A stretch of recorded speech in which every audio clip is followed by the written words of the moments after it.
Hello, friends. This is Dave Hurwitz, Executive Editor at ClassicsToday.com, here with what I hope will be a fascinating video on three contemporary American composers, all responding to their environment and to the past and to the obligations imposed on them by the past and by the desire to create a fresh and original kind of art music for our own time. I mean, it's just all kinds of issues get all mixed up in here, and we'll deal with them as they come up. I think this will be really something a little off the beaten path. And I do want to say, I do a bunch of different kinds of talks, as you know. Some of them are about repertoire surveys. Some of them are just reviews of CDs that come out. And some of them are like this, music chats where I'm trying to, introduce new or unusual music or different repertoire or different kinds of things that you may not have encountered. I love doing these talks. I just think, for me as a critic, once you've heard 500 Beethoven fifths, you really could use something else, for a change. And I look for good new music all the time. People say, "Oh, gee, why don't you do, more contemporary music?" You have no idea how much contemporary music I've listened to over my career. I mean, just tons and tons and tons of it. But part of my job is to sort of, winnow the herd, and pick out what I think, anyway, in my opinion, is the really good stuff. The stuff worth paying attention to. And since at this point in my video career, which we're about 5 months into it, we're still doing a lot of basic repertoire and getting through a huge discography of music. So I have to sort of salt in some of the novelties. And I know there are some of you out there who are interested in the novelties as well. So it's a balancing act. It really is. And I hope this is one of those talks that will first of all, appeal to the people who are looking for new and different things, but also for those of you who are watching this and who are still working on your first Brahms cycle or your first Beethoven cycle. It's all out there. And you don't have to do one thing before you do the other thing. The only thing you need to do is find the music that you like. And when you find it, it doesn't matter who wrote it, and it doesn't matter what it is. You like it. So, and I noticed that these chats about unusual repertoire, they get maybe half the number of viewers as, for example, a best Rachmaninoff, piano concerto video will get. And that is a little sad to me because I really look at this as there's this giant smorgasbord of music out there, And sometimes you don't get gourmet 5-star, food every day. It's kind of a treat, you know what I mean? And there are days that you feel like McDonald's or fast food or Tex-Mex or some exotic cuisine. There's a place for all of this in our lives, I think. There really is. And so I preface this talk with those observations because I'm really hoping that we will all keep on listening. And of course, we will keep an open mind, which is something I'm accused of never having because I make fun of Pierre Boulez, for example. None of us are going to like everything. All of us are going to have our opinions about what's good and what isn't good. We all are going to have our ideas about what's best for us, and we have every right to have those and those preferences. But this is a painless introduction to some music that you might not have heard before, and you might have a good time exploring. Now, all of this music really requires a certain level of knowledge. That's one of the things about, I think, contemporary art music that may be off-putting, because it has layers. There is the music itself, and then there is, in these cases, particularly the music that it refers to or that it's taking as inspiration. And you don't need, strictly speaking, you don't need to know that to enjoy these pieces just for themselves. But if you do, there are entirely new levels of meaning that you can access as you're listening, and that makes the experience a deeper and richer one. You can't get around that. That's what these composers wanted to do. And the first of those composers, and one of the most interesting, is George Rochberg. And the work we're talking about is his Music for the Magic Theater. Now, Music for the Magic Theater is for chamber ensemble, and it's an extraordinary piece of music in what he calls three acts. And I'm going to read to you what the three acts represent. Act 1, in which the present and the past are all mixed up, and it's difficult to decide or to know where reality is.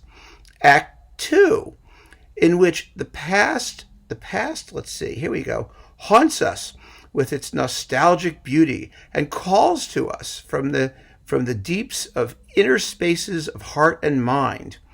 But the past, is all shallow and dream insubstantial, and we can't hold on to it because the present is too pressing.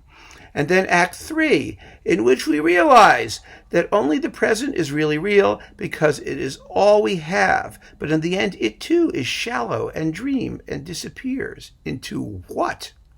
Now, as you can tell, this is a work, the Music for the Magic Theater, that asks more questions than it answers. It is all about what music ought to be, what reality as represented by music ought to be, and where we are as listeners and as musicians and as a culture and as a civilization. It packs quite a bit into a rather brief space. Let me explain to you where Rochberg was when he wrote this, because it's very, very important. Rochberg, this was composed in 1965. And roughly up to that point, Rochberg was a classic academic serialist. He wrote 12-tone music, and he was a very good composer. Even then, we all go, ooh, it's 12-tone. Oh, my God. There's very good 12-tone music. And Rochberg was a very good 12-tone music composer. His Second Symphony, for example, is a knockout. It's completely atonal. And it's like, so what? Who cares? It's good music. But at one point, the previous year, really, I think it was 1964, his young son died. And that led him to reevaluate his position as a composer and his means of expression, and he decided that serial composition, that is 12-note or atonal music, was not sufficient for him to express what he wanted to express. But the interesting thing is that what he wanted to express was his sorrow, his loss, his anger at what had happened, and he found that 12-note music wasn't going to do that. Which is very interesting because for most of us, that's all it expresses, right? Sorrow, misery, anger. It sounds, to us awful, painful. And that's what it expresses. But Rochberg understood something. He understood something very, very important, which is that no music exists in a vacuum. And if you want to express sorrow and anger and these feelings more intensely, they have to appear in contrast to something else, like happiness. And one of the ways, the most potent ways that music expresses those feelings is through melody as defined by tonality, by harmony, consonant versus dissonant harmony. That's one of the main contrasting features that allows us to understand whether music is happy or sad or everything in between. And if you ignore that, by adopting a harmonic system which is uniformly dissonant and painful, or so systematically, rigorous, that it basically makes everything sound like everything else. And so you are limiting the music's emotional, expressive potentiality. And that's what Rochberg realized. And that's one of the things that he addresses in Music for the Magic Theater. Because Music for the Magic Theater consists of extremely modern, sort of squeak-bloopy music, contrasted with references to lots of other kinds of music. It's almost a collage piece. Like we talked about Berio and his Sinfonia, made a collage out of the scherzo of Mahler's Second Symphony and just about every other piece of music known in Western civilization, all jammed in at once. Rochberg doesn't do it that way.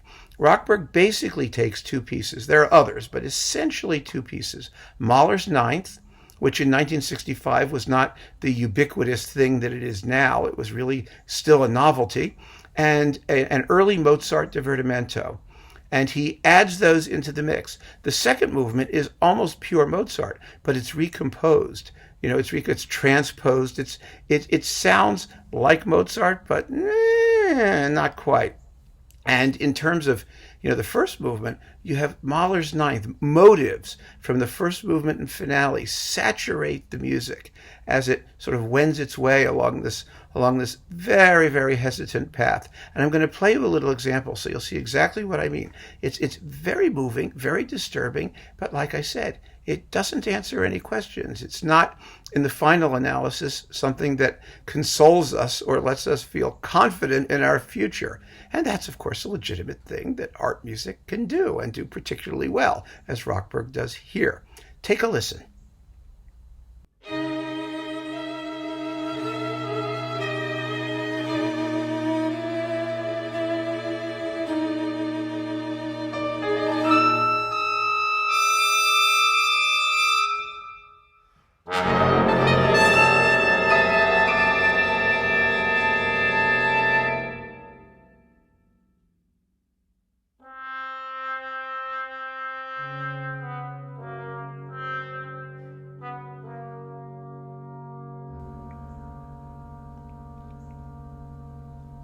Fascinating, isn't it? And moving and disturbing. And that's the idea. Anyway, this is performed by the New York Chamber Ensemble. It's on New World Records. And I really think that Rochberg, we're going to talk a lot about Rochberg because he wrote wonderful, wonderful music. I mean, his symphonies are fabulous. He was really a terrific composer. But he was a composer who wrote music to a certain degree about music, about what music can do. And all of these pieces involve that. And in 1965, when he wrote that and abandoned pure serial, doctrinaire, academic serialism, that was a big deal. And it was a courageous move. It was a very courageous move on his part. There were other composers who were starting to do the same thing. Of course, minimalism was getting warmed up at the same time, which was based on an entirely different system. There were always those maverick composers like Lou Harrison, who we talked about, who had their own completely, the West Coast crew, who had their own objectives. Hovhannes was another one. We'll talk about him soon. So, the American school was never as purely academic, serial, or avant-garde as the European school was. It always had these other elements. But for Rochberg to do that was a big deal. And later, Penderecki did it, too, in Europe. And that was a big deal because it began to mark the rapprochement as composers began to care about, actually communicating something to their listeners and not treating their art as a monolithic, sort of thing which should be the object of worship by us mere mortals. It's very funny. It's the academic serial project was in a way the last gasp, or one of the last gasps of the Wagnerian romantic view of the artist hero.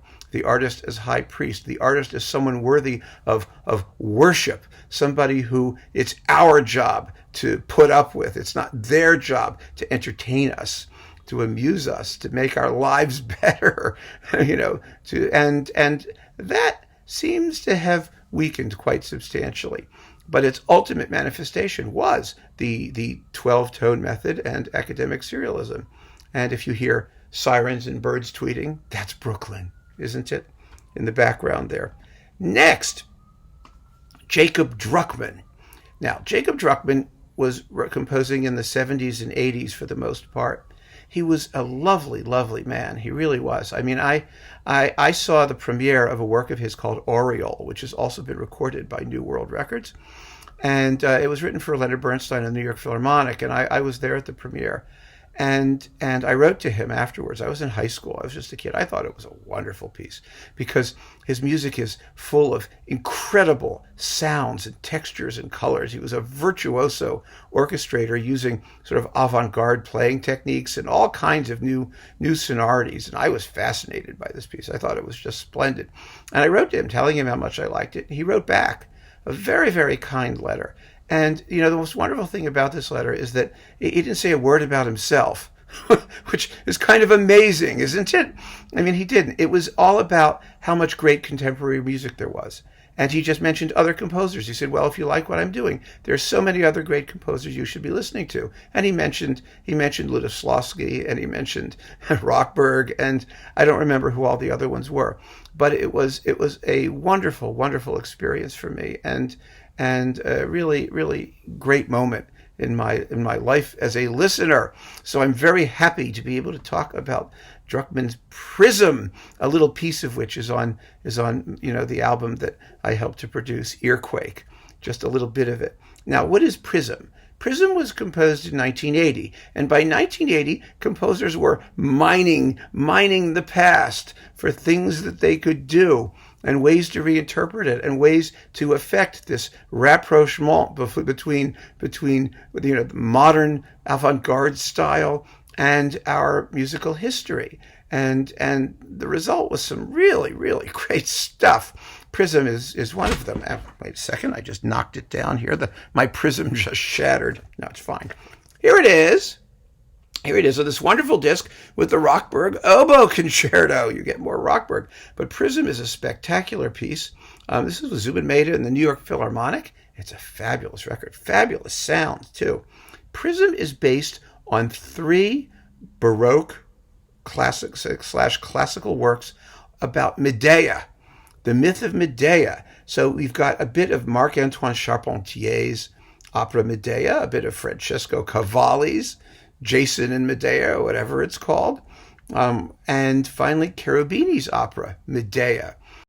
And Druckmann is going to take these pieces and, like a prism, they're going to be fragmented, splintered, fractured. Bits of them are going to appear and disappear in this sort of luminous aura of orchestral light. It's just glorious.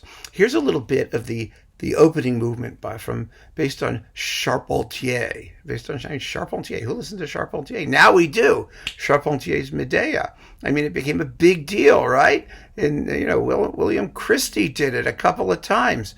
The complete Baroque opera. But back in 1980, that wasn't the case. This was a real mining expedition. And here is some of the gold that Druckmann uncovered.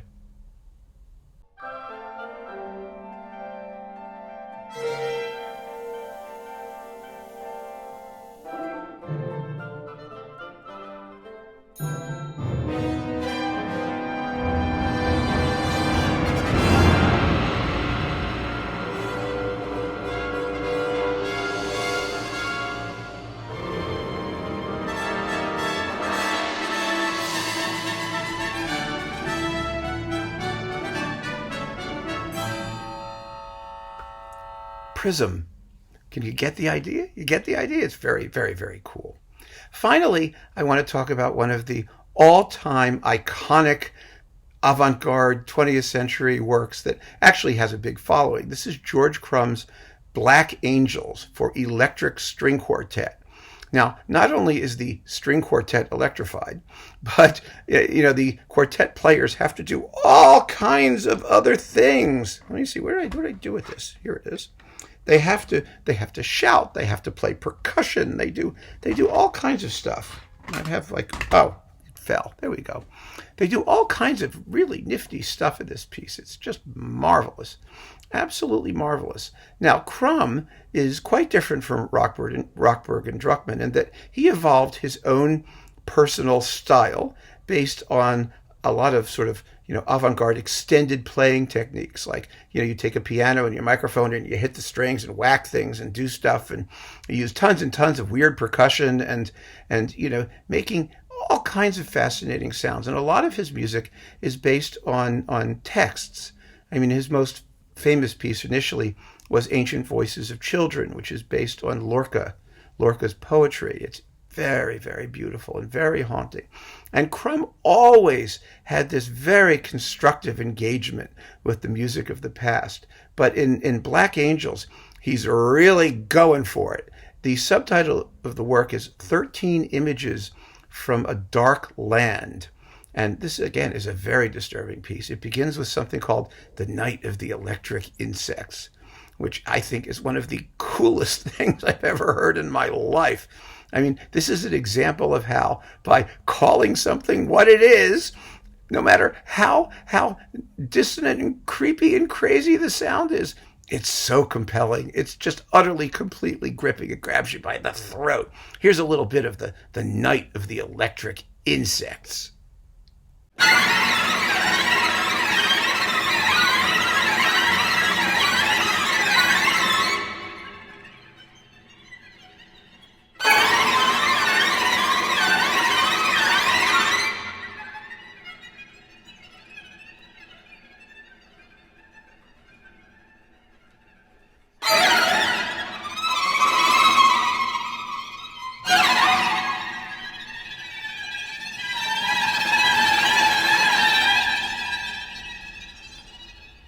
I mean, boy, no horror movie composer ever did better than that, did they? God, it's great. But the entire work is like I said, it has 13 little teeny movements. It's only 20 minutes long. So some of these are quite short, and it's in 3 parts. The 3 parts are departure, absence, and return. And departure, absence, and return is, familiar to some of us. Why? Because those are the movement designations in Beethoven's Les Adieux, the Farewell Piano Sonata. So that's one sort of level on which the piece operates. But even more fascinating in the excerpt I'm going to play you is it just thrills me. It really does, because of the not just how many layers of musical meaning it has, but just how wonderfully evident Crumb makes it, so that we understand what he's doing.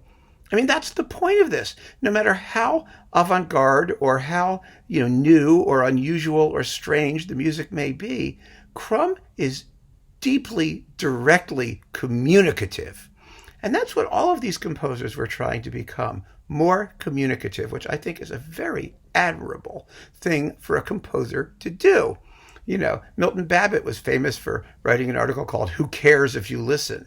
That is, the music should just be itself, irrespective of whether there are listeners out there for it or not, or whether it appeals to them or does anything for them. Charles Ives had something of that position too. He wrote some provocative essays along those lines. But Crumb wants you to understand what he's doing. So there is a movement in Black Angels called, here it is, Pavana Lacrimae. Now, you may know what the Pavana Lacrimae is. The Pavana Lacrimae is John Dowland's Lacrimae, which we did a video about. Feel free to go and listen to it. But here's what's interesting. The music that Crumb quotes, and it is a quote, is not Dowland's Pavana Lacrimae. It's Schubert's Death and the Maiden String Quartet. But here's the kick. He makes it sound like John Dowland. He makes the string quartet sound like a consort of viols, with the first violin playing creepy little insect noises on top of it. So you have this multi-layered thing going on. Let me show you how he's doing it. I'm going to play you the actual Schubert theme that he uses. The entire movement, it's a 60-second movement, very, very short. But I'm going to play you a little bit of Death and the Maiden on Naxos with the Kodály Quartet, a beautiful performance. Listen to the theme that Crumb is going to use.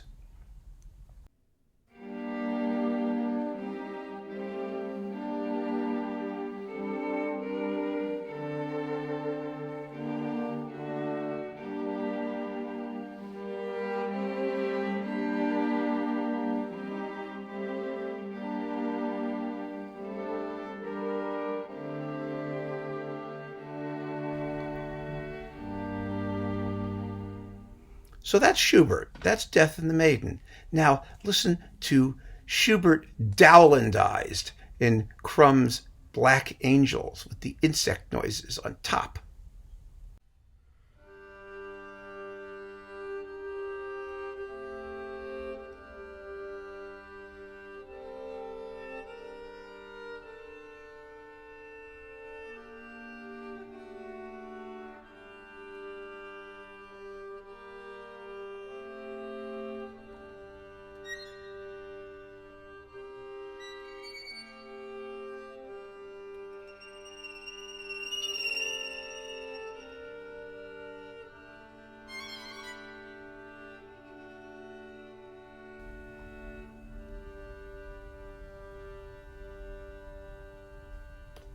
brilliant, isn't it?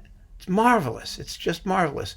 And the reason it's so marvelous is, of course, because Crumb has found a theme, the Schubert theme, which does sound archaic. It has some of the same sort of modal quality, that early harmony that Dowland uses in his Lacrimé and other lute songs. And so it works very well when you arrange it for an ensemble that sounds like a bunch of viols. But you have the modern, the insect noises. You have the Schubert, which is the dawn of Romanticism and Classicism. And then you have Dowland, which is early music. And you have these three simultaneous layers of musical meaning all at once, all perfectly comprehensible. Now, if you don't know Schubert's Death and the Maiden, okay, you'll still hear it for what it is, which is sadly expressive music with creepy things happening on top. And that in itself is sufficient in itself. But the more you have experience with our musical history and musical tradition, the deeper and richer the experience of hearing Black Angels becomes. And that's why it's a masterpiece, of course, and why Crumb is a genius. And it's so rewarding to dig into these works, and I think hear these composers try and reinterpret and reimagine the past in terms of the present, and create new art and new means of expression.